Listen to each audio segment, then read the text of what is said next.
زمارونو ظلم به بالکل نه کوي. پلار په زوی، رور په رور، ګاونډي په ګاونډي، خاون په ښځه، ښځه په خاون، انګور په خواښې، خواښې په انګور، زیاتې به نه کوي.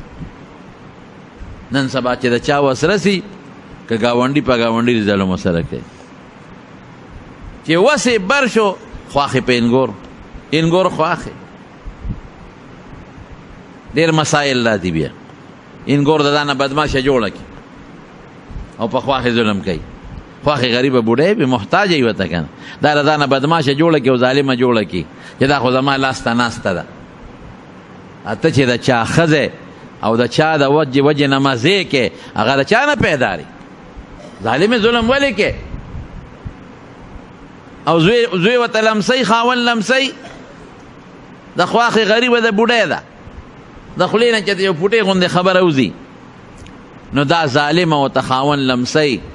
او کله داسې ظالمان مې لیدلي چې خپله بوډۍ مور یې والده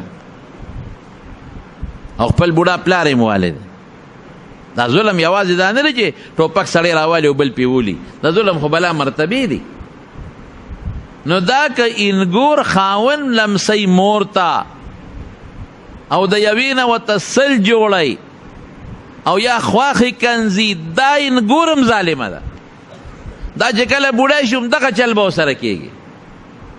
دې وخت کې خو ته ځوانۍ په جوش کې، دې وخت یو خاون په تا مهربان دی نو په ځان نه پوهېږي، الله به درنه دا بدل اخلي. پرېږدي چېرته بیا یاد وساتئ زما وروڼو چې کم هلک په هلکانۍ او په ځوانۍ کې کم ظلمونه کړي دي، یا کمې پیغلې چې په خپله ځوانۍ کې څومره ظلمونه کړي دي، که دا هلک بوډا شو، دا پیغله بوډۍ شوه، حقه چل به ده سره په بوډاوالي کې کېږي. بعضې خواښې هم په انګور ظلم کوي، بعضې موږ ته راځي د جینۍ بچي نه کېږي، نو د بچي خو د خدای په لاس کې دي.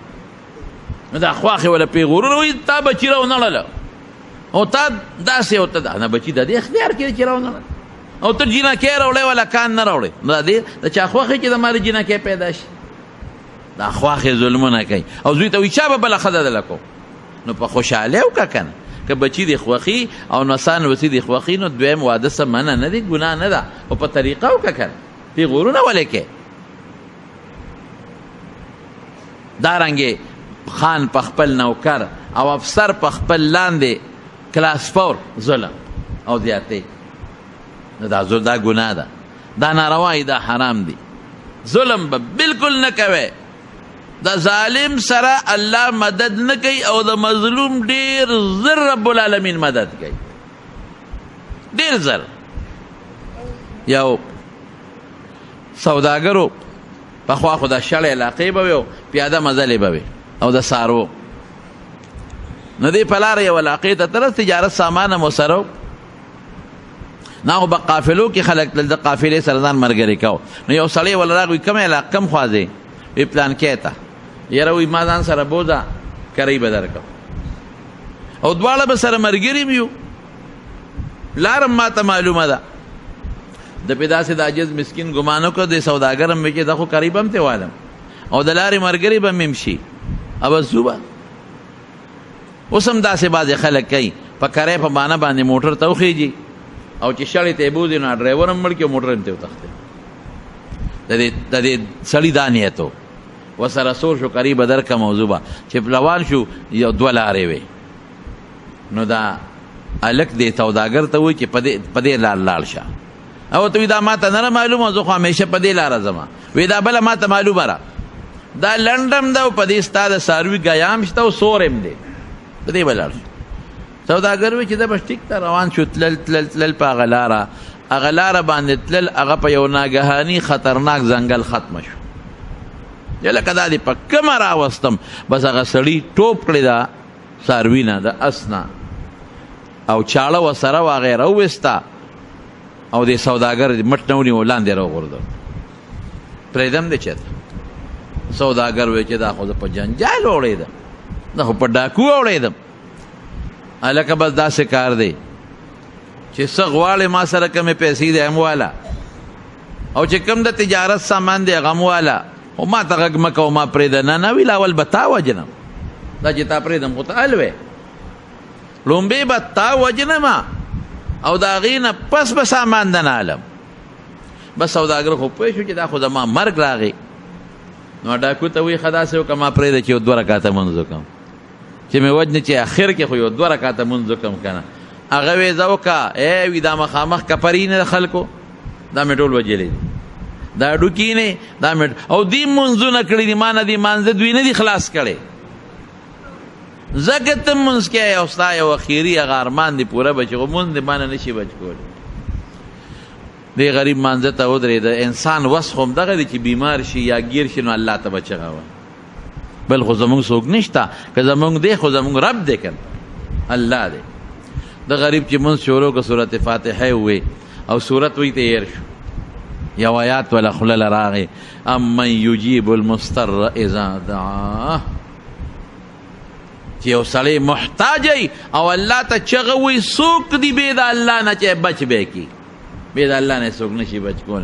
دا آیت د خولې نه ووته او ناګانه ټک ټک ټکار شروع شو. دی اوس مونځ کوي او ټکارو سره ناګانه یو شرق شو چې د راوګرځېده نو یو شهسوارو په اس باندې سورو نیزه ورسره وه او بس نیغ راغی د اس نه راکوشو او دغه ډاکو یې په نیزه باندې ښه مضبوط ووه او چې د نیزې نه یې سینګ ویوه ویې غورځو نو اور پې بل شو په دې ډاکو باندې وسوځېد مړم شو سوځېد. دې سوداګر زر هغه سړي ته ور مخکې شو خدای د سره خو که ته څوک یې زه خو دې د غمه بچ کړم ډاکو ظالم خو زه وجلم د دنیا نورم وجلی دي زه خو د غمه بچ کړم. وی زه دې آیت امن یجیب المضطر غلام یم وی زه په اووم اسمان کې هم چې تا خدای ته چغه ووالې نو الله وی زه اسمان فرشته یم. الله وی څوک به د مدد له لاړ شي نو ما دله ځان راورسوه.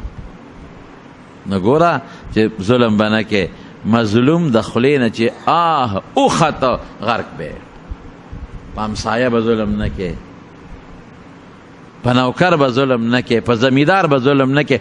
زمیندار به په نیکم ظلم نه کوي چې هر څه ته کور ته وړي او دا نوکر او همسایه به په هغه مالک هم ظلم نه کوي. دواړه طرف ته به ظلم نه کوي. خواښې به په انګور ظلم نه کوي. د انګور غریبه محتاجه د لاس به خدای ته اوچت کي ظالمې غرقه به شي او دا انګور به په خواښې هم ظلم نه کوي. دا خواښې خو بوډۍ د محتاجه د خدای ته به لاس اوچت کي تباه به شي. ګاونډي په ګاونډي مالک په خپل نوکر او مشر په خپل کشر کشر په خپل مشر ظلمونه به نه کوي. ظلم انجام طبعی ده. ظالم خدای را نیسي چې را ونیسي نو بیا پرېږدي نه. دې وجه نه ما د رسول الله مبارک دغه حدیث تاسو ته وایي چې ای مسلمانه د مظلوم د خیرونه ځان وساته. د خیرو د خدای په منځ کې هېڅ قسمه پرده نشته او زر قبلېږي. دعا وکړئ خدای موږ د ظلمونو نه وساتي. خدای موږ مظالمان کې او مم مظلومان کې. خدای مم ظالمان کې او مم مظلومان کې. الله مم ظالمان کې او مم مظلومان کې. بعضې دوستان حج روان دي زموږ نیاز علیم روان دی خلیفه صاحب حج روان دی په غریبۍ کې زموږ د حاجي صاحب هم روان دی. دا زموږ 2 کسان خو دلته ناست دي نور ملګري په دې جمع کې شته چې هغه هم روان دي د حج له. دعا وکړئ چې څوک هم حج له روان دي. زموږ د دې جمع ملګري ارشاد هغه هم پرون تللی دی رسېدلی به زموږ یو بل ملګری د مصباح جي صاحب تخبه هم پرون تللی دی ما ته اوس ټلیفون وکړه رسېدلی یم چې څومره ملګري حج له روان دي الله ته په خیر او په خوشحالۍ ورسوي. او زموږ د دې جمع د ملګرو ته خو دعا وکړئ یا د دې خو ډېر په غریبۍ کې دا زموږ د دې جومات خدمت کوي خدای پې مهربانه شو.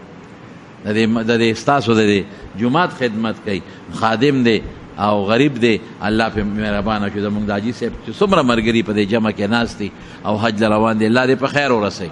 الله په خیر یې ورسوي په عافیت یې ورسوي او الله هلته ولا د عبادتونو توفیق ورکړي چې کم تلي دی او څوک دی او اراده لري خدای ته ولا د قبول شوي عبادتونو توفیق ورکړي.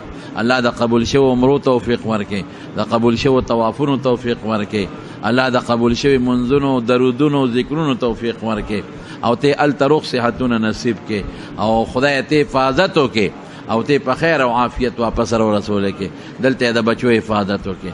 حج ته چې څوک هم ځي چې دا څومره پیسې لګوي د دې ولا خدای بدل ورکوي. الله ته ولا دغه پیسو اجر او بدل په دنیا او په آخر کې ورکوي. او زمونږ یو حاجي صاحب دی هغه خدا دې د والد صاحب دپاره ځي الله دې د حج د پلار دپاره قبول کړي او الله دې دغه په غاړه خلاصه کړي، هغه له خدای د آخرت اجرونه ورکړي، او چې کم ملګري تللی دي خدای د هغې مل ته حفاظت وکړي، او چې څوک روان دي ارادې لري نو خدای پاک د هغې هغه ارادو له پروردګار عملی شکل ورکړي. یو دوه ملګري نورم دي هغې خلاصه منظوري نشته خو اراده شته او څه محنت کوشش یې شروع کړی دی، دعا کوي چې خدای هغې ته ویزې د حج ولګوي، د زړه د اخلاص نه دعا کوي چې خدای ورته د حج ویزې ولګوي. او دلته زمونږ په دې ګاونډ کې د شیر لالا کور والا بیمار ده، الله دې ولا روغ صحت ورکړي، او نور څه مریضان هم دي زمونږ په دې ګاونډ کې او په دې نږدې کندو کې الله یې ټول له شفا ورکړي، خدای مریضانو له شفا ورکړي، خدای قرضداران د قرض نه خلاص کړي. زمونږ یو بل ملګری دی جمعې مانځله کله راځي د هغه کارخانو مارکیټ نه مور یې نه جوړه ده، الله دې ولا شفا ورکړي، خدای چې څومره بیماران دي شفا ورکړي، خدای چې زمونږ د جومات ته د لرې لرې ځای نه څومره خلک راځي په یو یو قدم اجر ورکړي، د ډکو لاسونو سره یې واپس کړي، او د دې جومات خپل مقتدیان چې کوم د دې کلي خلک راځي خدای دوی خدمت هم کوي د دې میلمنو، او زمونږ د دې میروغ نه او د دې علاقو نه را روان دي په دې ګرمۍ کې، الله ټولو له اجر برکت او خوشحالۍ ورکړي، خدای ټول د بیت الله حج له بوتلی کړي، الله ټول د بیت الله حج له بوتلی کړي. ما زنانه دي هغې هم دعاګانې غوښتې دي، خدای دعاګانې قبولې کړي، خدای موږ د ذلت او رسوایۍ نه وساتي، خدای زموږ حفاظت وکړي، زموږ د ایمان حفاظت وکړي، خدای زموږ پریشانۍ په خوشحالو بدله کړي، الله زموږ پریشانۍ په خوشحالو بدله کړي.